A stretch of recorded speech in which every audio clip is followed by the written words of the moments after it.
Halloween, all you cyberpunks and retro nerds out there. It's Tommy the Hammer, kicking it today with Bee Cee and Dale. It's Halloween. We're about to be touching on the early 1970s David Cronenberg film, Shivers. This is a body horror film. I know very little about this movie. The only thing I know about it is it was immensely hard to find on VHS and DVD back in the day. So without further ado, and we can move the fuck on so I can get these teeth out, check out the trailer, peep that shit, we'll be right back, motherfuckers. If you think you're not afraid of the dark, if you think you have a strong stomach, if you feel nothing can shock you, if you say you don't scare easily, if you believe you've seen everything, then prepare yourself for a motion picture that takes you beyond fear, beyond your wildest nightmares, and brings you face to face with terror, beyond the power of priest or science to exorcise. What are they? Raging demons from another world? Bloodthirsty creatures that must be killed? Or incarnations of absolute evil? They possess men, women, and children, and drive them to acts of unbelievable horror. No one is safe from them. No power on earth can stop them. The only escape is death. If this picture doesn't make you scream and squirm, you'd better see a psychiatrist. Alright guys, so we just got done watching David Cronenberg's Shivers. What an interesting movie this was. As a fan, this fucking nose. As a fan of David Cronenberg, I can't help but reflect upon his movies and the films that would eventually come in the wake of Shivers. The man has made prolific films. He's done Stephen King's Dead Zone. He's done The Fly. He's done The Brood. He's done Scanners, the ultimate head explosion horror movie. I gotta say, my favorite David Cronenberg movie, and I realized this as I was watching this one here, is Videodrome.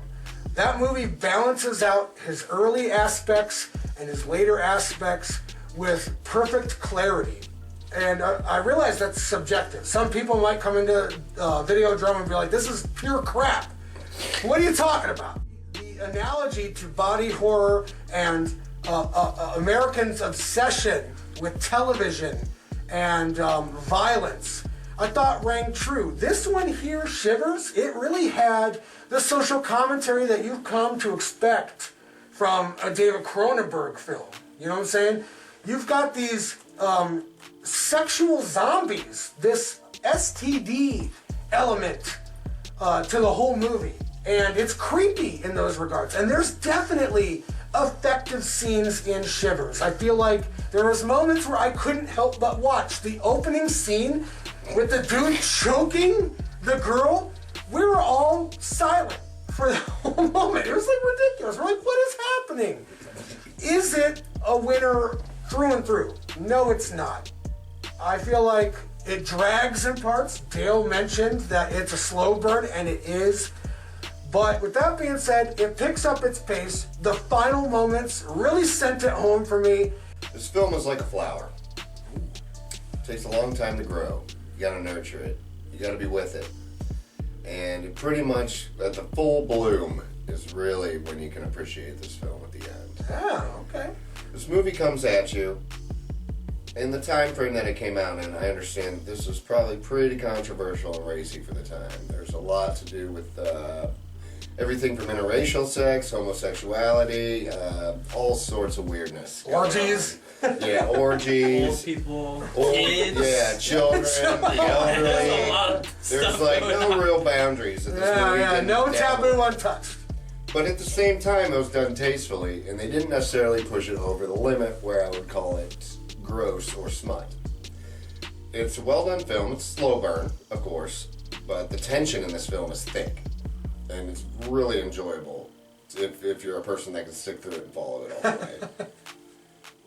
The parasite effects, the overall Joe Blasco effects were very well done. And this one, it was good. Was it one of his greatest? No, but it's his early work. Therefore, you really can see what's coming out of Cronenberg. Yeah. When back then, if you were to see this in the beginning, you'd be like, dude, this guy is going to make some shit. I really enjoyed this film, and because it's Halloween, I've been watching horror movies with these guys, but also on my own, and I knew we were watching this last, so I watched The Fly again, just to get that Cronenberg feeling, And I think what I love about this film is that, in a movie like The Fly, which whether that's my favorite or anyone's favorite, everyone acknowledges that as a classic. Yes. No matter what, that's what it is. So good. It has all of the best Cronenberg elements in it. Yeah. And this, you can see what's going to come with this director from this film. Yeah. And I'd mentioned that same type of feeling when we watched Suicide Club with Sion Sono. Oh, good point. Is this the best film from Cronenberg? No, but do you see genius in the making? Yeah. Yes. And I thoroughly enjoyed this. And I also watched Slither recently, which weirdly connects to this in terms of some of its themes. And I would say if you're into more dramatic as opposed to comedic or campy movies, then this is way better in my opinion. I think as a dramatic body horror parasite movie, I think it's really good. And I going into this, I actually haven't seen a lot of Cronenberg. I've seen The Fly. I've seen Naked Lunch. Great movie, yeah. And I saw Scanners a long time ago. But I need to watch more. Yes, you do. and I think it's safe to say, based off of just what I've seen, but also what I know, Cronenberg, he's one of the masters of horror. He is. Body horror specifically, and this movie doesn't disappoint. I will say, I agree with these guys, it's slow, but I feel the first 20 minutes and the last 20 minutes are both really good. Yeah. And so that's enough for me. I can forgive the fat that kind of needs to be trimmed. Mm-hmm. And knowing that he was probably on a strict budget, this is his first feature film. Yeah. He doesn't disappoint at all. No. The parasites, the effects, they all look great. And we all love practical effects here, so it has a soft spot for all of us. Yep. And I feel honestly, if you haven't ever watched Cronenberg, this kind of isn't a terrible entry point. No. You get an idea of what he's all about, and you could just easily just go down his filmography and see what he turns into, which is pretty much one of the all-time great horror directors. Yeah. So yeah, I really liked it. I think it's a winner. Yeah, I think it's a great movie. I've been itching to see this movie for a long time. It's been just out of my reach for so long. So maybe for me, I feel that expectation was very high. And I'm a guy that watches a lot of movies, so I understand that expectations can sometimes not meet what the actuality is. And that might be the case here for Shivers, with me at least. But for his first movie, I think it's pretty damn good. And in terms of a mid-1970s exploitation, body horror, sexual zombie movie, what the fuck is that description? It's pretty good. It's pretty original. Out of 10 stars, Tommy the Hammer gives Shivers a solid 6.5. 7. Because I haven't seen this film, and a lot of 70s movies are hit or miss with me, and this one actually hit it with me, and I enjoyed it a lot. So Awesome. 7 from Mr. Henderson. Wowzers! I do want to say really quick, because you mentioned it wasn't easy to come by. No. I think this movie looked great, this Blu-ray copy. Yeah. Yeah. And we saw what the extras were. Lots of good stuff. Lots. So for anyone big Cronenberg fan, get the Blu-ray. Yeah, do it. But for me, maybe this is going to be high for me because I haven't seen a ton of Cronenberg, and I also just saw Slither, and I liked this more. But I was feeling the exact same as Dave. I'm feeling a 7.